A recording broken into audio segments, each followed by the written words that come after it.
Three-time Grammy Award winner, 12-time Blues Music Award winner, member of the Rhythm and Blues Music Hall of Fame. He is Bobby Rush, and he joins us on this Tuesday morning. Bobby Rush, thank you, sir, for coming in. Great to see you. Great to see you, too, and great to have an opportunity to come here again and again and again, man. You guys are doing it.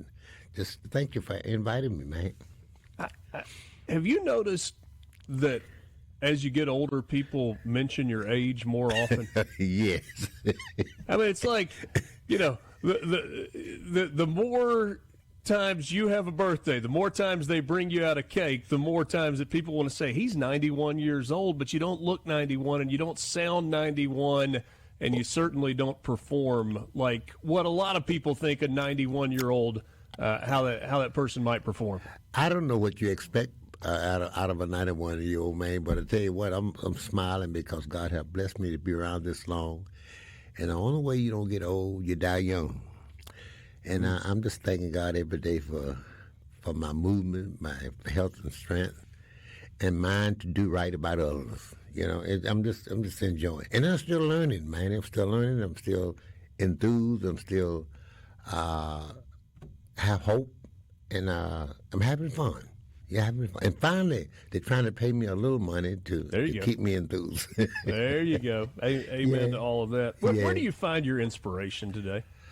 I think I find it because of when people dare me or tell me that I can't do a thing, then you should never say that to Bobby Rush. Don't say I can't do something. I just go out of my way. And then when I fall, I make a mistake, I use that to elevate myself higher, because if you make a mistake and you learn from it, it's really not a mistake.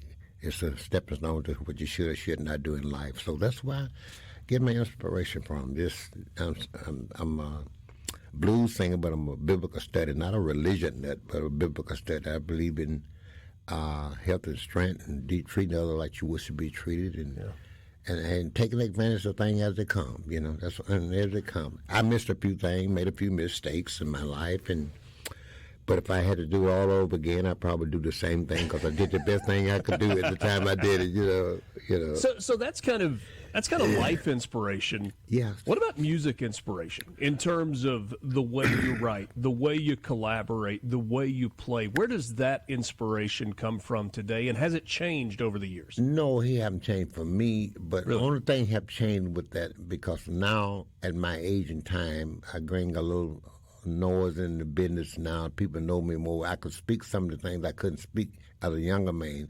And when I was younger, I had to kind of record what the people wanted me to play or record in order to be inside of the chahoot. But now I can kind of do what I want to do. But I want to do it in a way where I won't embarrass people about what I'm thinking. I also sing about the fat ladies and the skinny ladies and what have you. You know, and I sung about a skinny lady the other day, so skinny she turned sideways. I thought she was gone. And then, but then everybody got to have someone in their life and they love. So I just talk about some things that's people dare not to talk about, and sometimes it's funny. I talk about the garbage man who ran away with my woman. Nevertheless, when she gone, regardless of who she left with. But it do hurt when she leave with the garbage man, the mailman, or your best friend. I'd say so. Yeah, there's a line in Billy Joel's song from The Entertainer, where he said, "If you're gonna have a hit, you got to make it fit." So they cut it down to 305. He was talking about the record company. Is there liberation that comes in being able to do it the way you want to do it and not the way record executives tell you you have to do it? Yeah, I learned through my trials and errors and mistakes I made. I know how to write now to the point. I remember when I wrote Sue, and I thought I was writing real good, but I wouldn't write as good as I should have wrote, because I took me too long to get to the point. Now I can write 2 lines and tell a whole story, man. Mm. You know, and one time I couldn't do that. So you learn how to tell it quick and tell it fast, because people don't have that much patience to listen where you're going or where you're trying to go, you know. So now I can tell the story real quick, you know, either you up or you down, you know. If you walk in the house and say, hey, all the pretty ladies stand up. And all the good-looking ladies stand up. All the ugly ladies stand out. You don't say that, but you say every lady in the house stand up. So everybody stand up. Some ugly, some not. But anyway, you laugh and joke about that. But it's hard to look in a man's face and say, "Hey, you got an ugly baby." But some babies don't look as good as others. But nevertheless, the love is there. Well, the great Bobby Rush visiting with us in studio. Mornings with Richard Cross on SuperTalk, Mississippi. Collaboration. Yeah. Working with others. One of the most interesting things, as I've had a chance to visit with musicians from different genres, is when they talk about working with somebody else. Maybe in the same genre of music, maybe in a different genre of music, and what comes out of that. And it doesn't always work. No, but one. But sometimes it does, and when it does, it's beautiful. But one thing for sure, the love for the music and the love for the people who you're working with, you can't hide that. The chemistry you can't hide. You can cut records with whoever, but the chemistry of the love for the person you're doing it with, you never hide. Whether it be a hit record, whether it be a Miko, just whatever. But life is a funny thing how my first Grammy, I was 83 years old. I won it with all the musicians was from Louisiana, where I was state that I was born. Right. But one guy, Bastard Jackson from Mississippi, where I live, and where my grandparents were from, right here in Mississippi. But then again, what I'm trying to say to you is that 2 years ago, I started collaborating with Kenny Wayne Shepherd, who I got a new record out with now. Right. He's from Louisiana, young man, 40-some odd years old, could be early 40s, late 40s, but nevertheless, he's young. And called Young Fashion Ways. And I wanted to do this with someone like this. Never thought it would be Kenny Wayne Shepherd.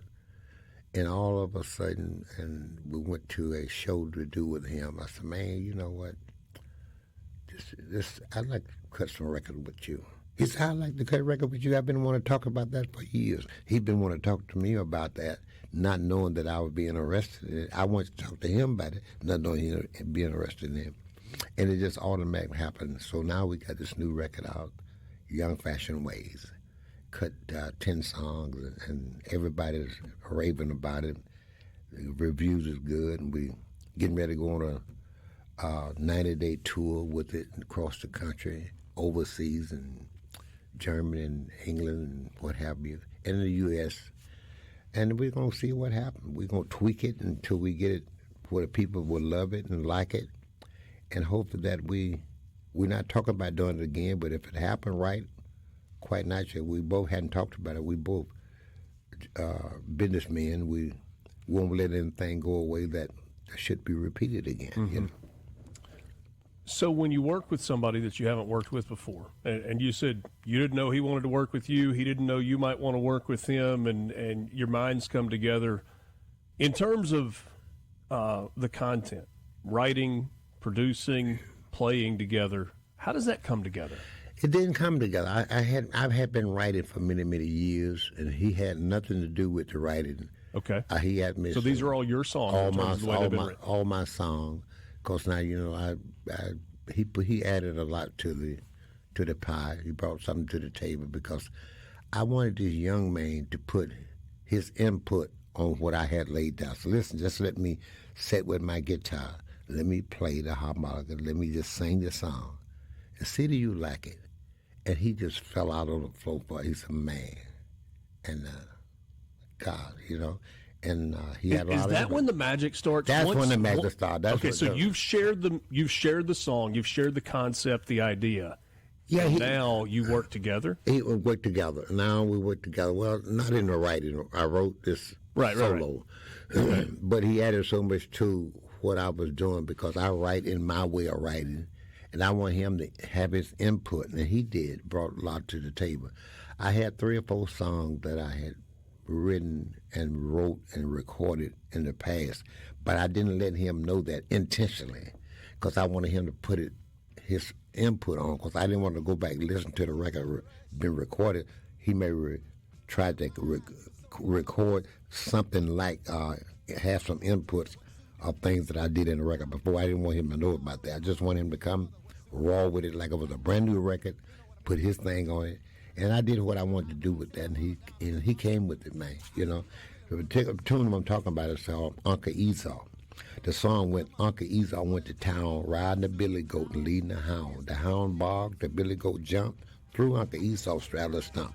I wanted him to put his input with that, you know, and he did. He came with it, you know. God. Let's take a quick time out. We'll continue the conversation. The great Bobby Rush, 3-time Grammy Award winner and going strong at 91 years young. This is Mornings with Richard Cross on SuperTalk, Mississippi. Blessed with you, Mr. Bobby Rush. I'm a little disappointed. You see, I was told that you didn't go anywhere without your guitar, and yet here we are visiting, and I don't see a guitar. But I got my harmonica here. I told you he was going to be ready. I told you. It's going to be okay. Bobby Rush is my guest. Mornings with Richard Cross, Super Talk, Mississippi. You've heard Bobby on Super Talk a number of times through the years. I'm going through these tour dates. Starts April 25th. Yeah. Kind of in the Midwest. Yeah. And around about July, Norway, Finland, Germany, the Netherlands, the United Kingdom, England, Switzerland, France, Italy. Oh, there we go. Back to Indiana. Yeah. What an aggressive tour schedule as well. What is it like for you? It's one thing to play New Orleans. It's one thing to play Ground Zero in Clarksdale. Yeah. Something else to play in a foreign country. What's it like internationally, and how have you been received internationally? Well, because I've played most of these places many, many times. I've been going back and forwards over this since 1963. Myself in Muddy Waters for the first time in 1963. Since that time, I've had a board for a few years, and maybe 12, 15 years, didn't go back and forward because I was so busy in the U.S. But for the last 20, 15 years, I've been back and forward. So I did a lot of tour with it. It's my first time doing it with Kenny Wayne Shepherd. Yeah. But it's not my first trip in that area. And I do well there, and I'm accepted well, and I'm so thankful that people accept me well. But now they're going to see me in a different kind of setting because with the band, the whole bit, because I've been there with my band. I've been there solo with me, just me and my guitar. They like equal. Now I'm going back with Kenny Wayne Shepherd as a duet. This is a different kind of situation, and just hoping they will love me as well as they love me with the other two ways I went. I'm guessing that they will. You mentioned a name just a second ago that intrigued me. When we rebranded this show, obviously Paul had been the host for a very long time, and yes. We had to pick out a song to start it off, and so at 6:06 every morning. You hear the beginning of Manish Boy by Muddy Waters. Yeah. An iconic start. You mentioned him a second ago. Tell me about your relationship with I Muddy met Waters. Muddy Waters in 1949. I met Howlin' Wolf about a year later. And I went to a birthday party with him when he was an old man. He was 27 years old. Went to his birthday party. I forgot his birthday party. At 10:30, I went to his birthday party. He looked out the window and said, "Rush, you let me down. You forgot my birthday party." As I sure didn't, buddy. He said, "Come on around to the back." I went to the back. He said, "I got a lot of ladies in." There was a lot of ladies, but they were old ladies. They were like 27, 28 years old. One lady said, "I'm 31," and I sneaked out the back door because 31 years old. Because now we was 17, 18, you know. Muddy Waters was 25, you know. And, man, I think about those days now. Ooh, I wish I could go to Muddy Waters' birthday party now. And the girl was 31, 28. All those 27 and 31-year-olds now. Yeah. So that's how long I know Muddy Waters. And I looked up to Muddy Waters, Howlin' Wolf, B.B. King, and all of them, Lightning Hoppin', Jimmy Reed, and all the guys that was older than I, and I thought they was real old men when they was 28, 29 years old. But I learned so much from the guys, and I respect what they did and what they taught me, and I'm trying to make sure that I do what I do and do it well, so I can leave a legacy for young people coming on now. I want to talk more about that in just a second. Before we do, you've played so many venues, so many shows, so many countries through the years. Is there a show that stands out in your mind because of something that happened, because of the way the audience reacted, because of somebody got thrown out that wasn't supposed to be there? I'm sure you've seen just about everything. Yeah, I remember it was something in South Carolina. This has been 48 years ago. James Brown was headlining and Ray Charles was there, but they both had this ego trip about who going to headline. So they had this dressing room outside, and had the extension cord plugged in for your lights. So I said, well, he said, who going on next? I said, well, I'm going on next.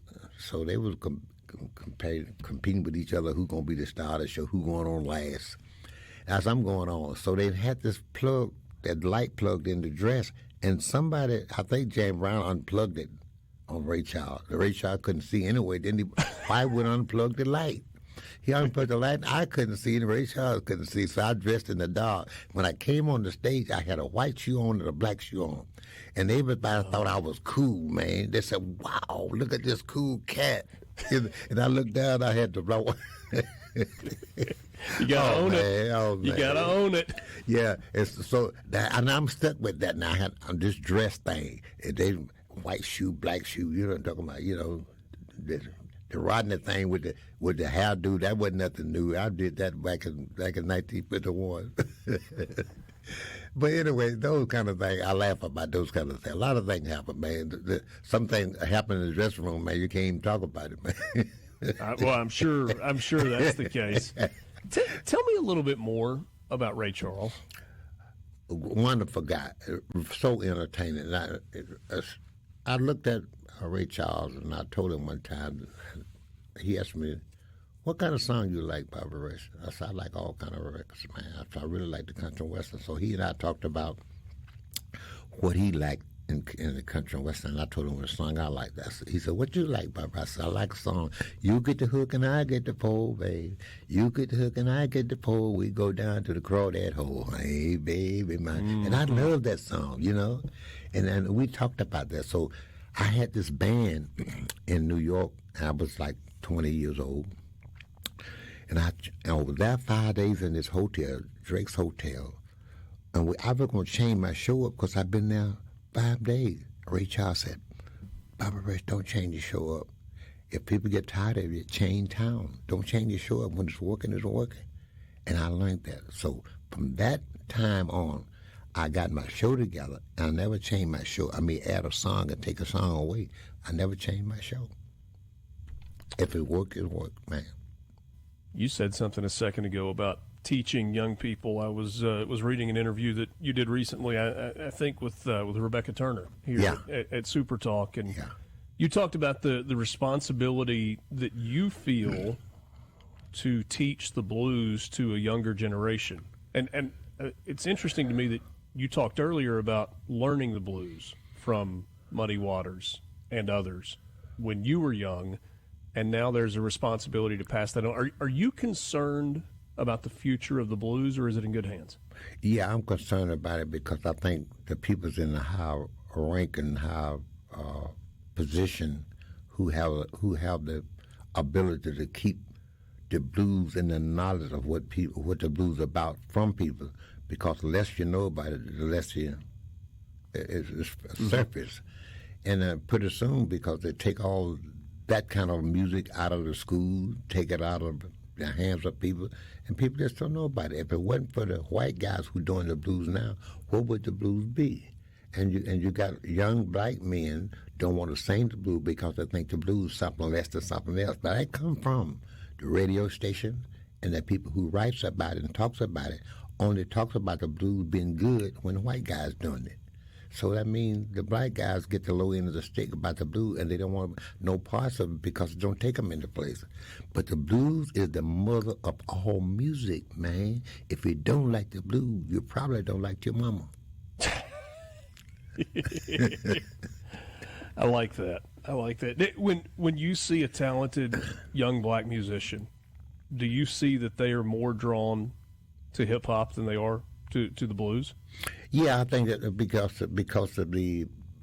of what people writes about it, because of people what people writes about it. Blues was going down the drain at one time. It's coming back now because the white guys are doing it, and thank God that they are doing it, because it's not that it wasn't bad. It's just that the black guy was doing it. They didn't get credit to the black guys who did it and were doing it, like Muddy Water and Hollow Wolf and all the guys. They're dead and gone, but come on, they didn't make that much money with the blues, man. The blues wouldn't make any money, but now the blues is surfing and make a lot of money with the blues, man. And it's something to talk about. It's relevant, man, you know. Jazz Fest, May 3rd. You excited about that? Yes, yes. I'm excited about everything that I'm doing now because I'm enthused about everything I'm doing. You know, I know a man can live a long time without water or food, but you can't live long without hope. I still have hope. And my thing is if I can keep doing what I'm doing and get people to, and be good at it. You don't have to like Bobby Rush. You can say, well, I don't like old Bobby Rush, but man, he good. That's all what matters. There's no question about that. I thank you so much for your time this morning. This has been a pleasure. The highlight of my day, no question. Let me say to you before I leave, thank you for what you have done and what you're doing, plan to do, because what you say about me and my music and what I do, what people perceive me to be. So thank you for the kind words. Thank you, Bobby. We'll be back. Thank you.